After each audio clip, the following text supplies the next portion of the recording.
আল্লাহ বিশ্বনবীরে বলছেন, ও নবী, লোকেরা আপনাকে কিয়ামতের ব্যাপারে জিজ্ঞেস করে যে এই কিয়ামতটা কখন সংঘটিত হবে, আপনি এটার ব্যাপারে কি জানেন? কিয়ামত কখন সংঘটিত হবে এটা উত্তর দেওয়ার মালিক তো আপনি না, ওরা আপনারে ধরে কেন? এটার সব তথ্য উপাত্ত এক্সাক্ট টাইমটা জানে শুধু একজন সত্তা। চিল্লায় বলেন তিনি কে?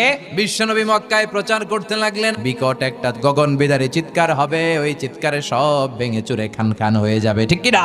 গোটা বিশ্বটা কেঁপে উঠবে, এক প্রকম্পনে পৃথিবীর সব টাওয়ার আর বিল্ডিং গুলো ভেঙে খান খান হয়ে যাবে, পুরো পৃথিবীটা কেঁপে উঠবে, পাহাড়গুলো তুলার মতো ধ্বনিত হয়ে উঠতে থাকবে, ঠিক কিনা?